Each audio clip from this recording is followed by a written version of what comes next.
Meus irmãos, bom dia, a graça e a paz do Senhor Jesus, amém? Estou muito feliz de estar com vocês aqui hoje nessa manhã, para mim é uma alegria enorme. Pastor Edmar, muito obrigado por me receber aqui mais uma vez nessa casa, Gerei, a Thaís, eu tenho muitos amigos aqui, eu fico muito feliz de estar entre amigos, entre a família, a nossa família de Cristo, né? É muito bom a gente estar sempre junto.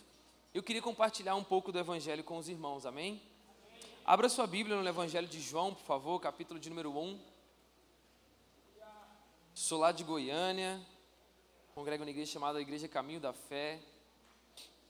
O pastor falou assim, fala aí também sua idade. Eu falei, ô pastor, 27 já, quase 30. Já está batendo aquela consciência dos quase 30. Mas eu estou muito feliz de estar aqui com os irmãos. Eu queria compartilhar algo que Deus colocou no meu coração. E eu sei que nós sairemos daqui renovados e edificados pela palavra, amém? João, capítulo de número 1, versículo 29.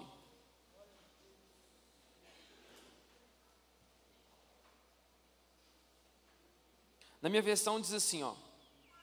No dia seguinte, João vê Jesus vindo até ele e diz: eis aí o Cordeiro de Deus que tira o pecado do mundo. Este é aquele de quem eu disse: depois de mim vem um homem que é superior a mim, porque ele era antes de mim. Diga comigo assim: eis o Cordeiro de Deus, que tira o pecado do mundo. Amém. Feche seus olhos, por favor. Senhor, eu te agradeço. Muito obrigado, Pai, por estarmos reunidos aqui como igreja. Obrigado pela oportunidade de compartilharmos a sua palavra. Te peço, Senhor, que o nosso coração seja como uma terra fértil. Que o nosso coração não seja um terreno rochoso, cheio de espinhos, mas que seja uma terra fértil nessa manhã, Pai. Que a sua semente, a tua boa palavra, possa ser plantada em nossos corações. E ela venha nos edificar, florescer e dar frutos. É isso que nós te pedimos, Deus, em nome de Jesus. Amém? Me dê sua atenção, por favor. No texto em questão de João, capítulo de número 1, nós vamos encontrar João batizando, João o Batista, né? Batista não é seu sobrenome, mas sua função, porque ele é aquele que batizava. Então João Batista, ele está batizando e Cristo vem até ele, ele diz uma das frases mais incríveis que nós encontramos na Bíblia Sagrada, porque o que João está dizendo, ele não simplesmente está dizendo da boca para fora, mas isso foi dito há centenas de anos antes dele. A vida de João foi profetizada e a vinda de Cristo também foi profetizada. No livro do profeta Isaías, que é considerado o profeta messiânico, nós vamos encontrar que a vida de João Batista havia sido profetizada, que ele viria como uma voz que clamaria no deserto, e que após ele viria alguém que é muito maior do que ele. E essa pessoa nós conhecemos como Jesus Cristo. Nessa manhã de hoje eu queria falar sobre a maior bênção de Deus. Nós sabemos que Deus nos abençoa, nós sabemos que nós somos abençoados em Cristo. O Senhor nos dá paz, uma paz verdadeira que o mundo não consegue nos dar, uma alegria verdadeira, né? Uma transformação de mente, cura, renovo, o Espírito Santo nas nossas vidas. São muitas incontáveis bênçãos que o Senhor derrama sobre as nossas vidas quando nós o encontramos. Mas de fato, a maior bênção que existe sobre a face da terra, ou que já existiu, melhor dizendo, na face da terra, que Deus enviou para nós, se chama Jesus Cristo. Jesus é a maior bênção de Deus para nós. Se Deus pudesse nos dar, se Deus fosse quantificar, vamos dizer assim, o maior presente que Ele já nos deu, Jesus Cristo é a resposta de Deus. Jesus Cristo, Ele é a bênção de Deus para as nossas vidas. Então quando João Batista diz assim: eis aí o Cordeiro de Deus que tira o pecado do mundo, é João expondo para a humanidade, é João expondo para todos nós, a grande bênção de Deus chegou sobre a terra. Jesus Cristo está sobre a terra.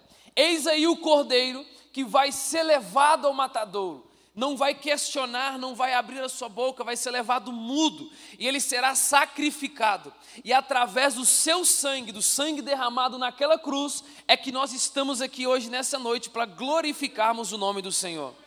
Meus irmãos, se nós estamos aqui, de fato não há mérito algum em nós. não há nenhum mérito, não há nada que nós possamos fazer para merecer o amor e a graça de Deus. Ele simplesmente olhou para o Diego e falou assim: o Diego realmente erra muito, o Diego realmente não presta, o Diego realmente anda em caminhos tortuosos, mas não tem problema. Eu vou amar o Diego acima de todas as coisas e vou lhe entregar a maior de todas as bênçãos, chamada Jesus Cristo. Se nós estamos aqui, é porque Cristo subiu naquela cruz do Calvário e Ele rasgou o véu e agora nós temos livre acesso. Nós temos um acesso direto para falar com Deus. Nós não precisamos mais esperar uma vez por ano que o sumo sacerdote matava um cordeiro, pegava o sangue, entrava dentro do lugar santíssimo e fazia a expiação anual dos pecados do povo. E ele derramava o sangue sobre a tampa da Arca da Aliança e uma chama azul chamada Shekinah se manifestava. Nós não precisamos mais esperar um sumo sacerdote fazer sacrifícios por nós. Nós não precisamos esperar uma vez por ano para que uma pessoa em nosso lugar entre na tenda para falar com Deus. Pelo contrário, agora todos nós, do menor ao maior, do mais rico ao mais pobre, do branco ao preto, de qualquer cor, de qualquer etnia, de qualquer língua, de qualquer povo, de qualquer nação, de qualquer país, de qualquer lugar desse mundo, seja na China, no Japão, não importa, todos nós temos livre acesso a Deus. Isso é muito poderoso, meus irmãos, e não sei se isso pode ser muito real para você. Eu sei que talvez você já ouviu isso, eu sei que talvez alguém já te contou essa boa notícia, mas isso é muito poderoso, meu irmão. Nós temos livre acesso ao Criador do universo. Nós não estamos falando livre acesso a um sacerdote, nós estamos falando livre acesso a qualquer pessoa, mas nós estamos falando livre acesso àquele que sonda os nossos pensamentos, aquele que conhece os melhores caminhos mais do que nós mesmos, aquele que segura o planeta com as suas grandes mãos, aquele que está sentado num alto e sublime trono e a sua glória enche toda a terra, aquele que é onipresente, onisciente, onipotente, aquele que chama as estrelas do céu pelo nome. Esse Deus é o que nós temos livre acesso para falar com Ele, para se relacionar com Ele, para estar perto dEle. Então olha só quão grande é essa bênção que nós recebemos. Cristo abriu caminho, Cristo nos deu a oportunidade de sermos reconciliados com Deus. Não sei se você já parou para refletir, mas quando Adão e Eva pecam e eles são retirados do jardim do Éden, a Bíblia diz que Deus coloca um serafim, querubim, minha cabeça falhou agora, na porta do templo, na porta do jardim, e Adão e Eva são expulsos. E eles estão caminhando na direção contrária, e ali tem um anjo guardando o jardim. Então eles não conseguem mais voltar para o jardim. E a Bíblia escreve que Deus colocou um anjo que guardava o caminho que levava a entrada ao jardim do Éden. E é engraçado que o caminho foi guardado, e aí depois de milhares de anos depois, aparece um homem, que ninguém dava nada para ele. Ele disse assim, vou parafrasear para que você entenda melhor. Lembra do caminho que foi fechado lá atrás? Eu sou o caminho, a verdade e a vida. Cristo é o caminho que nós perdemos no Éden. Cristo é a restauração, é a reconciliação daquele relacionamento que todos os dias Deus descia no jardim do Éden para falar com o homem, só que agora, todos os dias, desde a hora que nós acordamos até a hora que nós vamos dormir, na madrugada e em qualquer momento, nós podemos falar com o nosso Deus. Então, de fato, é incontestável que Cristo é a maior bênção de Deus, que Cristo é... Enfim, não tenho palavras, talvez a gente procura palavras para descrever, só que palavras são poucas para descrever o que Cristo representa para nós. Então, se nós vivemos uma vida cristã, se nós estamos aqui congregando numa família de fé, numa congregação, numa casa, nós estamos aqui para seguir o exemplo e a pessoa de Cristo. É por isso que nós somos chamados cristãos. Não somos chamados cristãos pelo cristianismo, mas somos chamados cristãos porque nos parecemos com Cristo. Então, se Deus nos entregou essa bênção que é chamada Jesus, por que Cristo é a maior bênção sobre as nossas vidas? Existem dezenas de motivos, dezenas de fatores, coisas que Cristo fez por nós. Mas eu quero citar alguns aqui para que a nossa vida possa ser edificada e que você possa sair daqui transformado em nome de Jesus, amém? Cristo é a maior bênção de Deus porque Cristo, Ele é o caminho. Não só o caminho que leva a Deus, mas o caminho que nos direciona até Deus. Ninguém vai ao Pai a não ser? Ninguém vai ao Pai a não ser? Então, o homem sem Deus, ele trilha os seus próprios caminhos. O homem sem Deus, ele faz os seus próprios planos. E existe uma filosofia e uma ideologia lá fora que o homem deve seguir os seus próprios desejos. O homem deve fazer aquilo que agrada a si mesmo. Isso é o maior perigo que existe, porque o homem que não tem os seus sentimentos redimidos pela cruz do Calvário, literalmente os seus sentimentos lhe levarão à destruição. Isso é óbvio, isso é certeza, porque o homem sem Deus, ele vai trilhar caminhos para encontrar felicidade, para encontrar satisfação, para encontrar paz, mas será uma paz, uma satisfação e uma alegria momentânea, que não vai satisfazer a alma dele por completo, mas pelo contrário, vai lhe dar ali alguns segundos de prazer e depois o vazio existencial da alma virá, como um peso de uma pedra sobre um inseto, sabe, esmagando, e um vazio muito grande sobre ele virá, porque ele não tem Cristo. Então, essa ideia de siga seus desejos, siga o que você quer fazer, siga, se você não tiver Cristo na sua vida, de fato, você dará de cara com o muro. Mas eu glorifico a Deus, porque Cristo é o caminho, não só o caminho à redenção, não só o caminho à reconciliação, mas o caminho que nós devemos trilhar. Lembra de uma porta larga e de uma porta estreita? Cristo é esse caminho estreito. Cristo é o caminho que nos direciona a vivermos uma vida em santidade, a vivermos uma vida reta, a vivermos uma vida direcionada diante dEle. Então, se Cristo nos leva a viver um caminho, qualquer outro caminho não é o caminho de Cristo, amém? Qualquer outro atalho que nós queremos tomar não é o de Cristo, amém? Qualquer maracutaia que a gente quiser fazer na vida não é de Cristo, amém? Qualquer atalho que a gente quiser pegar não pertence a Cristo, amém? Estão entendendo, né? Só que por muitas vezes, muitos seres humanos querem pegar atalhos, o jeitinho brasileiro, sabe? Jeitinho brasileiro de dar solução às coisas. É claro que Deus nos entrega estratégias para resolvermos problemas, mas o problema é a diferença é quando Deus entrega uma estratégia para resolver um problema ou quando nós estamos usando a nossa maldade para resolver um problema. Porque a corrupção está dentro do ser humano. Todos nós aqui fomos contaminados pela maior doença da humanidade chamada pecado. E desde Gênesis até os dias de hoje, a corrupção é de fato uma característica do pecado dentro do ser humano.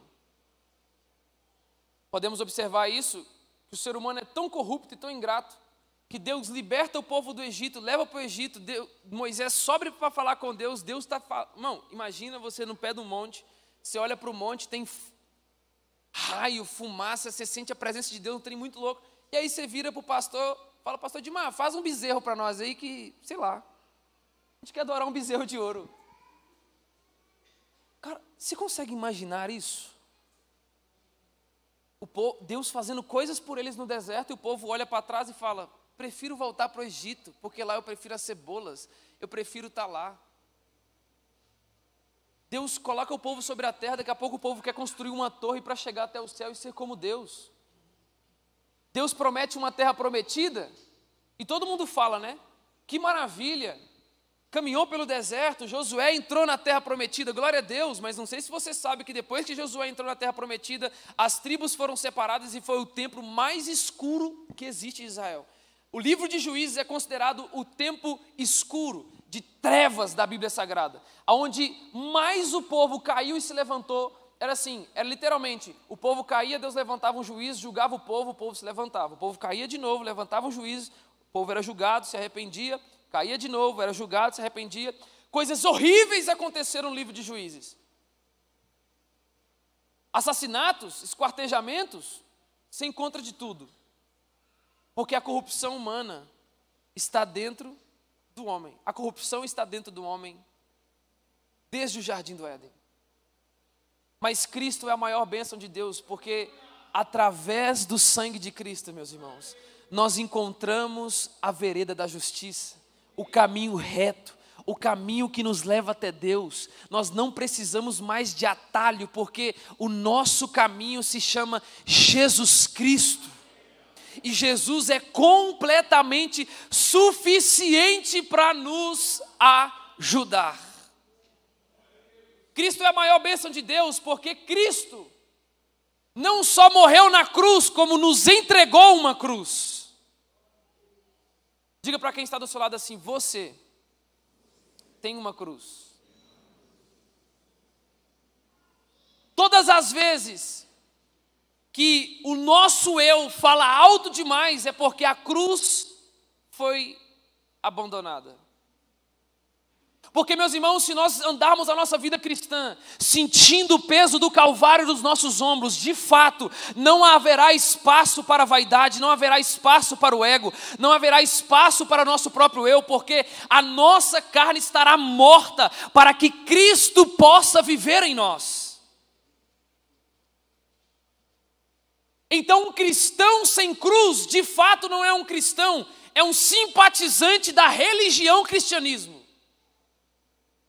Mas se você quer se parecer com Jesus, de fato, você precisa sentir o peso do Calvário nos seus ombros. Você precisa negar os seus próprios desejos pecaminosos, você precisa negar a sua própria carne. E de fato, meus irmãos, carregar uma cruz não é fácil. Se alguém dizer aqui que carregar uma cruz é fácil, porque, irmãos, nós temos vontades, e tem vontades que não agradam ao Senhor, e nós precisamos negá-las. Isso não é agradável à nossa carne. Só que Deus falou uma vez comigo uma frase, e eu queria compartilhar com vocês, que é o seguinte: há glória no sofrimento. Eu queria que você guardasse essa frase para sempre na sua vida. Há glória no sofrimento. Por muitas vezes, quando a gente sofre, a gente repreende o sofrimento. Mas eu queria te chamar a não repreender o sofrimento, mas a achar Deus dentro do sofrimento. Porque no sofrimento nós somos aperfeiçoados, moldados, aprofundados. Somos lapidados a nos tornarmos mais fortes. Quem aqui nunca passou por uma dificuldade depois que de muito tempo você olha para trás e fala assim: nossa. Eu estava conversando com um amigo, ele falando assim: rapaz, eu perdi uma pessoa e eu passei um luto de aproximadamente 6 a 8 anos. E recentemente agora eu perdi uma outra pessoa e o luto foi bem menor. A glória é no sofrimento. Há sofrimentos que vêm para o bem. Há sofrimentos que vêm para mortificar a nossa carne, para que Cristo habite em nós. Por que a gente olha para essa geração aí fora que está se embebedando, os jovens se entregando a cigarros eletrônicos, e foi uma das piores invenções do mundo, foi essa maldição. Porque o cigarro antigamente deixava cheiro, o pai e a mãe via e corrigia, agora o cigarro eletrônico não. Drogas, bebidas. É porque essas pessoas que ainda não encontraram a Cristo, ainda não encontraram o caminho da cruz. Porque no caminho da cruz, o Diego é morto e nasce um novo Diego transformado. Um Diego cheio de virtudes de Cristo. Um Diego que não fala o que quer, mas fala o que Cristo colocou no coração dele para falar. Um Diego que não vai aonde quer, mas vai aonde Cristo direciona. O Diego que não lidera uma empresa do jeito que quer, mas lidera com os planos de Deus. Um Diego que nada na vida dele ele faz por ele mesmo, porque ele sabe que se fizer por ele mesmo, vai dar de cara no muro, mas tudo que ele faz, ele coloca o Senhor na frente, porque ele sabe que sem o Senhor, nós nada podemos fazer. Então Cristo é a bênção de Deus, porque Cristo nos entregou uma cruz. E através da cruz do Calvário nós somos transformados, meus irmãos. Você tem noção disso? Você tem noção que através da cruz do Calvário, dessa grandiosa ação de Cristo em nosso favor,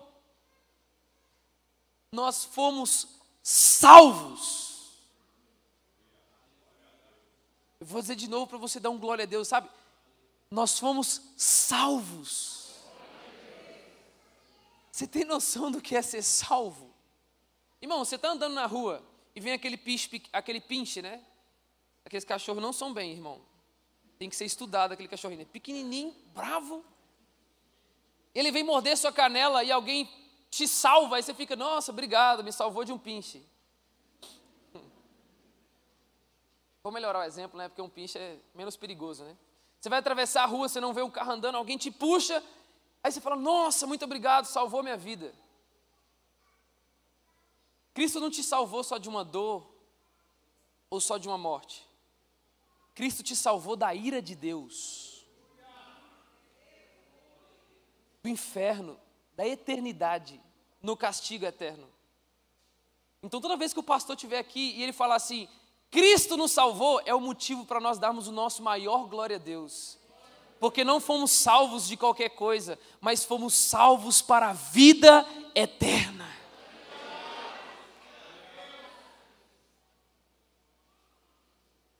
Irmãos, que dia maravilhoso que eu aguardo, meu Deus. Meu Deus. E através dessa bênção chamada Jesus Cristo, a vida das pessoas são transformadas. Quem aqui nunca foi transformado, né? Eu tenho certeza que se eu for perguntar os testemunhos aqui, cada um tem sua história. Ah, eu já fui ex alguma coisa, já fiz isso, já fiz aquilo, já fui desse jeito. Ou talvez se eu cresci na igreja, tudo bem, mas um dia você encontrou com Cristo e foi transformado. O Evangelho é tão poderoso, o Evangelho é tão, mas tão poderoso. Pense na pior pessoa que você pode encontrar nesse mundo, não interessa, o Evangelho é poderoso para transformá-la. Pense no pior maldade que um homem pode fazer. Esse homem pode ser perdoado por Deus. Está vivo aqui, né? A gente estava na África agora, eu e minha esposa, a gente foi para a África em janeiro, a gente ficou 45 dias lá. E andando pela África, a gente lidava muito com a religião tradicional africana, que é a religião predominante dentro de Moçambique, né? Mais específico, a gente estava em Moçambique. Então, todas as casas que a gente entrava, tinha uma casa chamada Casa Redonda, onde os moçambicanos entram para fazer os seus feitiços. Só uma aula rapidinha de cultura e missiologia. A cultura moçambicana é uma cultura baseada no medo. Literalmente, eles vivem com medo. Se um desastre natural acontece lá, existe uma explicação natural. Por exemplo, se chove e tem enchente, a gente tem explicação natural que não tem lugar para a água sair, né? Os bueiros estão entupidos, alguma coisa está acontecendo. Mas para eles não, eles acreditam que são os espíritos dos antepassados que estão nervosos, estão bravos, estão irados com eles. Por isso eles precisam fazer um sacrifício, oferecer alguma coisa a eles para aplacar a ira dos espíritos antepassados. Então eles vivem uma cultura baseada no medo. Eles têm medo de tudo. Então qualquer coisa, se alguém está doente, vai no feiticeiro. Muitos cristãos de igrejas cristãs, mas cristãos do cristianismo, que ainda não foram transformados por Cristo, praticam a religião tradicional africana. Porque de fato a África, toda no específica, ela foi evangelizada, mas não foi discipulada. E aí está um problema. Billy Graham passou por lá, grandes evangelistas passaram por lá, e amém, glória a Deus por isso, Cristo foi conhecido, não há problema nisso. Mas agora nós precisamos de trabalhadores para gastarem a sua vida em prol em discipular esse povo, em ensinar esse povo e mostrar para esse povo o caminho que eles devem seguir. Então a cultura lá, ela é uma cultura baseada no medo. Literalmente os moçambicanos têm medo de tudo. E tudo, quando eles sentem medo, eles procuram os espíritos antepassados. Então todo moçambicano, eu não estou falando que alguns, estou falando todo moçambicano conhece a religião tradicional africana e conhece os espíritos antepassados, já foi no curandeiro ou já fez alguma coisa em relação a esses espíritos. E cara, a gente entrava nessas casas para evangelizar e eu de fato, em momento nenhum me preocupei com isso. com questão de retaliação, se o cara vai matar um bezerro lá e colocar meu nome e enterrar, não estou nem aí para ele. Eu sei que Cristo está em mim. Mas nós entramos, irmão, com muito amor naquelas casas. Nós pregamos o evangelho, a gente sentava no chão, comia com eles. E de verdade, comer com eles é uma expressão de amor muito grande. Muito. Você não tem noção. A comida tradicional é shima com matapa. Shima é tipo um milho branco.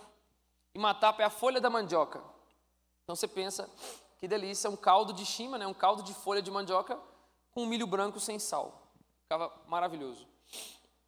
Mas a gente pregava o evangelho para esses homens, para essas mulheres. E a gente via dentro deles que mesmo indo aos espíritos, que mesmo oferecendo sacrifícios, eles ainda eram vazios. E nós pregávamos o evangelho e falávamos e focávamos em transmitir o evangelho verdadeiro para eles, fazíamos o apelo. E meus irmãos, eu posso falar uma coisa para vocês. Incontáveis moçambicanos entregaram as suas vidas a Jesus. Incontáveis casas redondas foram fechadas. Incontáveis feiticeiros entregaram as suas vidas a Jesus. E eu tive a oportunidade de, pela primeira vez na minha vida, eu nem sei, assim, foi Deus que me guiou a fazer isso. Se eu tivesse descoberto o que eu vou falar com vocês antes, eu não tinha feito como eu fiz. Mas eu cheguei para um moçambicano que era muçulmano e cheguei falando de Jesus. Irmão, deixa eu falar um negócio com você. Depois eu fiz o apelo, orei por ele, chorando, entregou a vida dele. Depois ele me fala que ele era muçulmano. Eu falei, meu Deus. Mas pela primeira vez na minha vida eu encontrei e vi um muçulmano entregando a vida a Jesus. Irmãos, o que eu quero dizer com isso? Pode ser muçulmano, pode ser da religião tradicional africana, pode ser budista, pode ser ativista, pode ser qualquer coisa.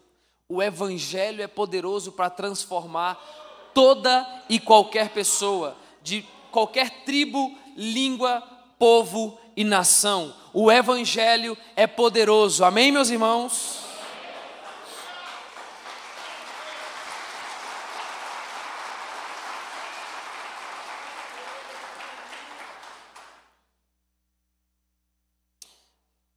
Amém.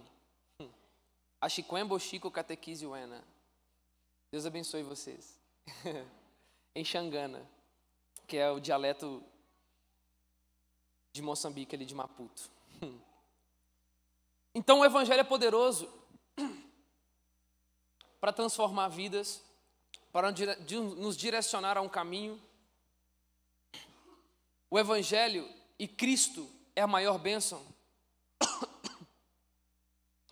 Porque Cristo também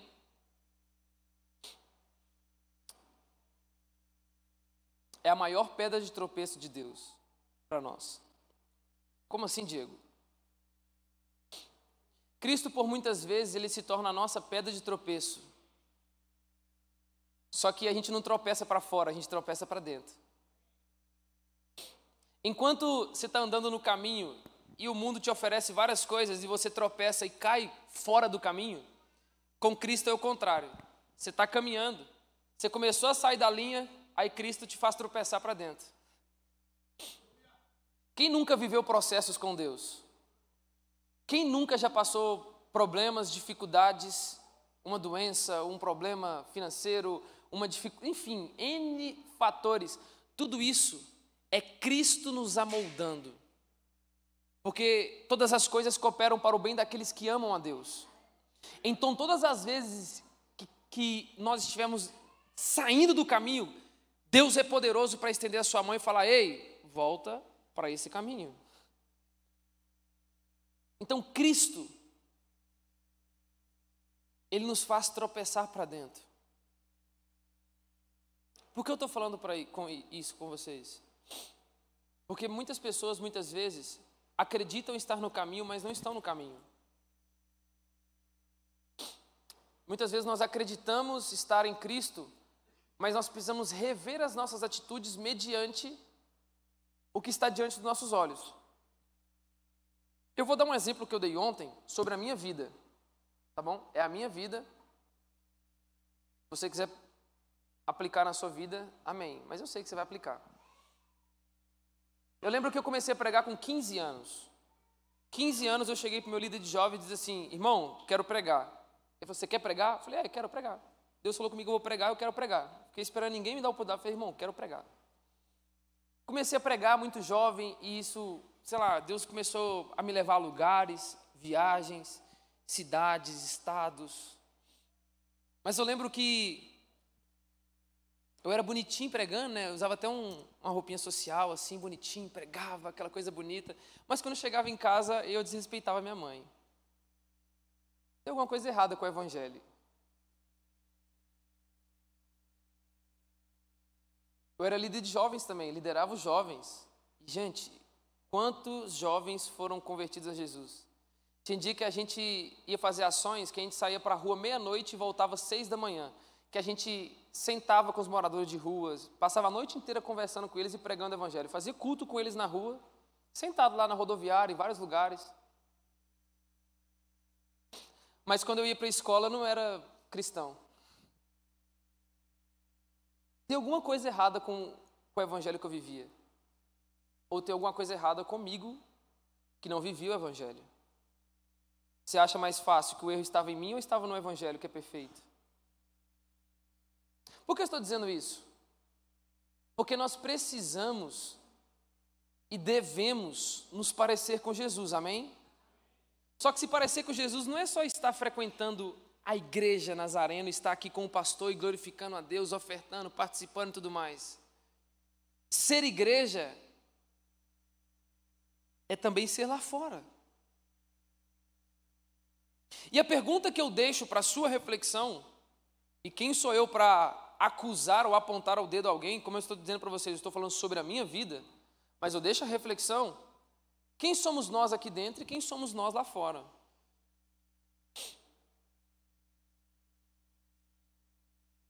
Nós precisamos ponderar isso porque nós precisamos trilhar o caminho de Cristo.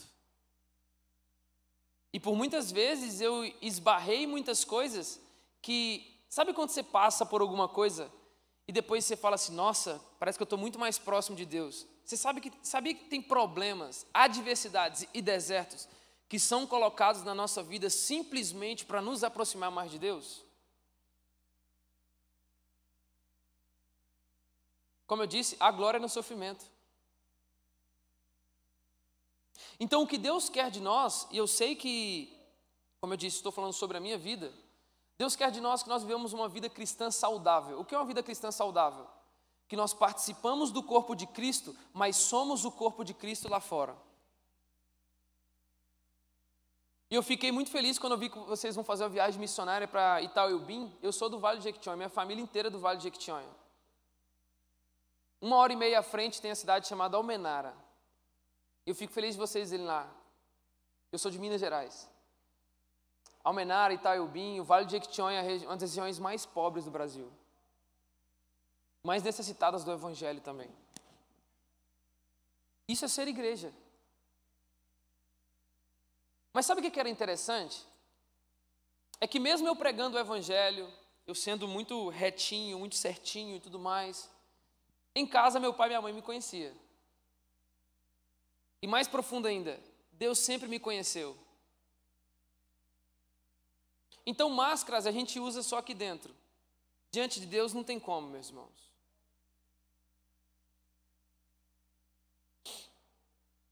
Por que eu estou falando isso?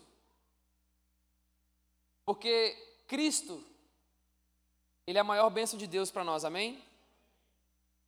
Mas Cristo também, por ser a maior bênção de Deus, porque Ele é um bom agricultor. E o agricultor olha e fala, não está dando fruto. Alguém olha e fala, não está dando fruto, vamos arrancar e jogar o fogo. E o agricultor fala, calma, deixa eu podar um pouco, deixa eu cuidar da terra, que eu sei que ele vai voltar a dar frutos. Então talvez você está num processo na sua vida em que a tesoura de Deus está aí te cortando, meu irmão. Glorifica a Deus que Ele está fazendo isso para que você gere frutos na presença dEle.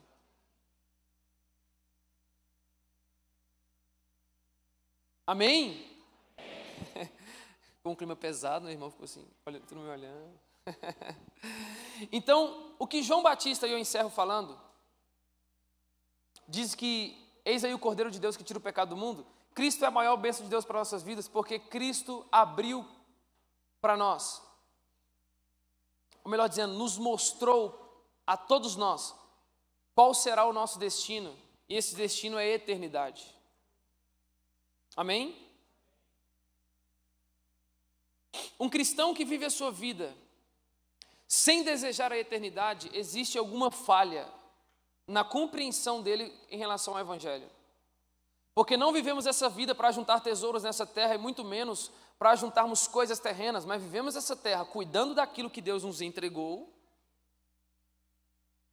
multiplicando, cuidando dos nossos filhos, mas a cabeça a todo momento está lá, Maranata, Maranata, Maranata. Ora vem, Senhor Jesus. E sabe o quão grave é um cristão não desejar a eternidade? Que não desejar a eternidade é a raiz para muitos problemas na nossa vida, para muitas falhas de caráter, para muitas vezes que o Adão fica maior do que o nosso desejo por Jesus. Não desejar a eternidade, quer ver? Gente muito vaidosa, é porque não está pensando que esse corpo vai ficar para essa terra e nós vamos para o céu. Pessoas que são muito apegadas a essa terra, é porque não estão entendendo que tudo vai ficar aqui, que a traça corrompe, mas nós vamos para um lugar eterno. As pessoas que não manifestam o caráter de Cristo no trabalho, na escola, que não pregam o Evangelho, é que ainda não entenderam a urgência do arrebatamento. Está vendo que não desejar a volta de Jesus faz com que nós tenhamos vários sentimentos que de verdade não parecem com Jesus.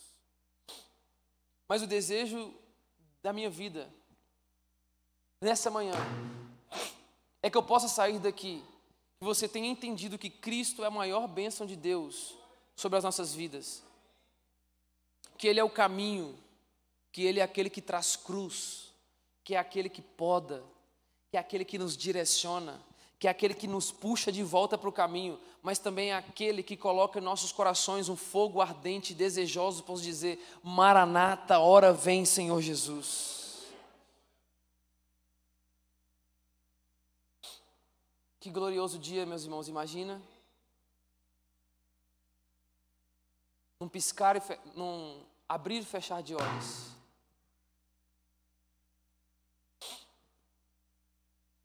Nós vamos estar diante daquele homem das mãos furadas. Poderemos o abraçar para sempre, cearemos. Chega de dor, sofrimento, chega dessa terra. Mas o encontraremos e viveremos com Ele para sempre.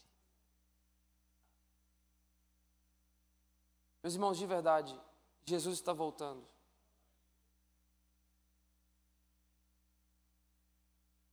E esse senso de urgência pela volta de Jesus precisa existir na nossa vida. Não há vida cristã sem desejo pelo retorno de Jesus. Não há vida cristã sem desejo pela eternidade. E eu digo, desejar a eternidade não quer dizer sermos negligentes com o que Deus nos entregou nessa terra, mas pelo contrário, é vivermos nessa terra só que desejando ir para lá. Porque um dia uma pessoa falou assim comigo, então tá bom, então eu quero morrer. Você acha mesmo, irmãos, que Paulo não desejou morrer e encontrar com Jesus logo? Ele escreveu, estou ansioso, embora eu precise cumprir a minha carreira, eu preciso cumprir a minha corrida, eu preciso terminar o que Cristo me chamou para fazer aqui. Era Paulo sendo responsável com aquilo que Deus entregou para ele. Deus entregou um ministério para ele. Paulo dizia assim, olha, eu vou cumprir todo o meu ministério, mas em momento algum eu vou desejar desejar a eternidade. Ele escreveu, o viver é Cristo e o morrer é lucro. A vida não termina na morte, mas a vida começa depois da morte. A vida não termina no arrebatamento, mas a vida começa depois do arrebatamento. Por que eu estou falando isso, meus irmãos? Porque eu sei que Jesus está às portas. Olha para o mundo. Você quer sinais? Mais sinais do que nós temos? Mais destruição, guerra e doenças? Veio o Covid. Agora já temos uma nova epidemia, que foi considerada, se eu não me engano, epidemia. Não pandemia, mas epidemia, varíola dos macacos. Já foram mais de 17 casos no Brasil. E está se espalhando pelo mundo. Jesus está voltando.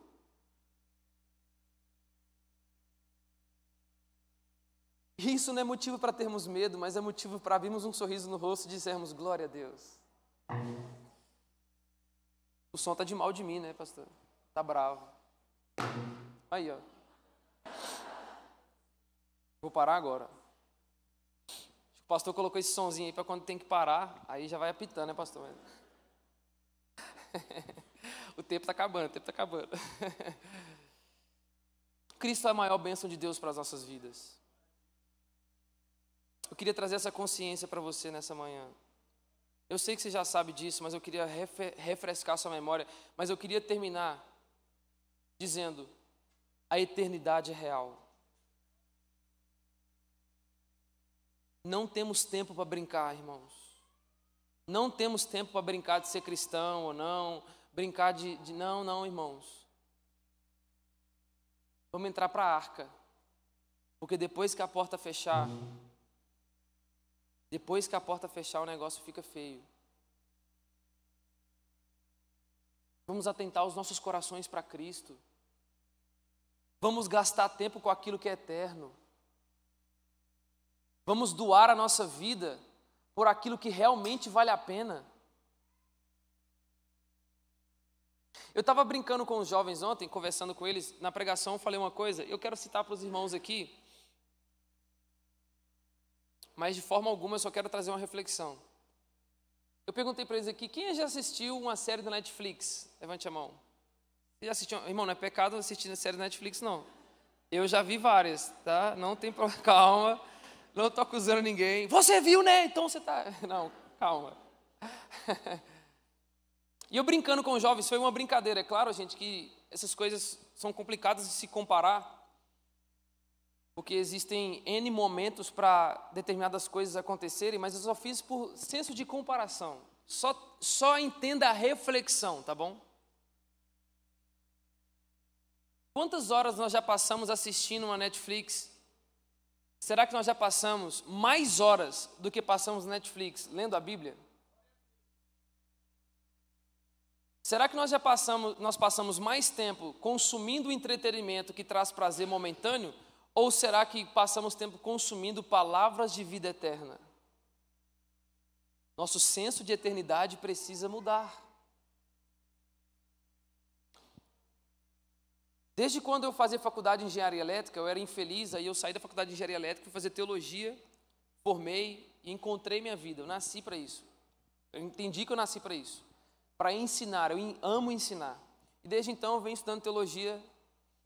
Deus me entregou uma escola chamada Bible School, e o propósito dessa escola é uma escola online, ensinar as pessoas a Bíblia. Mas não só isso, ensinar as pessoas a interpretar a Bíblia, a se aprofundar no texto bíblico. Simplesmente só a Bíblia, irmãos. Deixa o irmão Calvino de lado, o irmão Armínio sentado no banco. É só a Bíblia, é só interpretar o texto.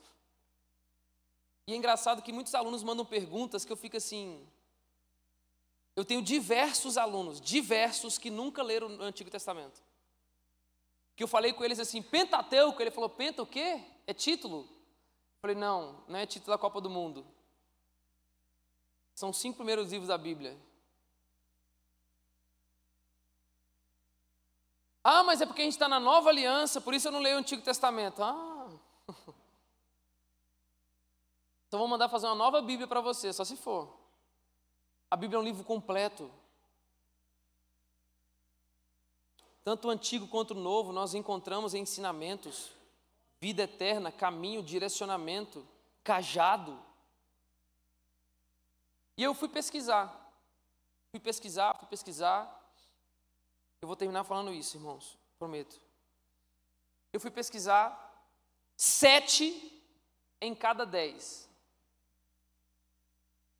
Então, pense 10 pessoas aqui, 10 pessoas. 7 delas não leem a Bíblia todos os dias. Isso é preocupante. Em uma pesquisa feita por uma instituição americana, isso é preocupante. Mas você come todos os dias? Toma água, toma banho, assiste uma série, diverte com os filhos, vai na lanchonete, no restaurante, trabalha, estuda. E o que sobrar de tempo a gente deixa para a vida eterna.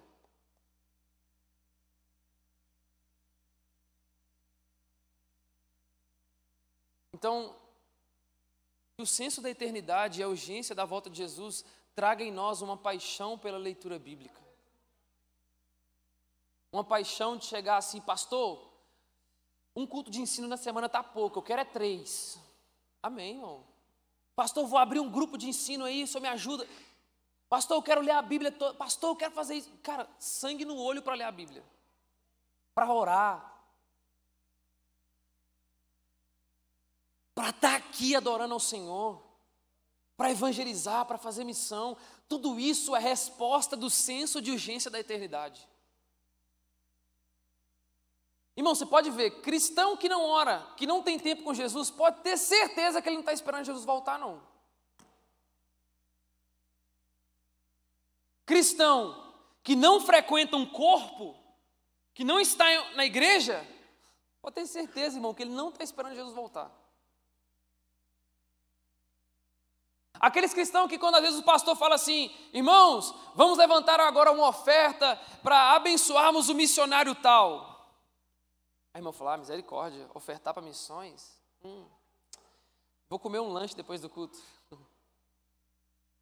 É porque não está entendendo o senso de urgência da eternidade.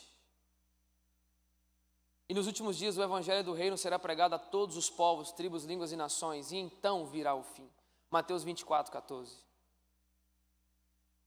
Se coloca de pé em nome de Jesus.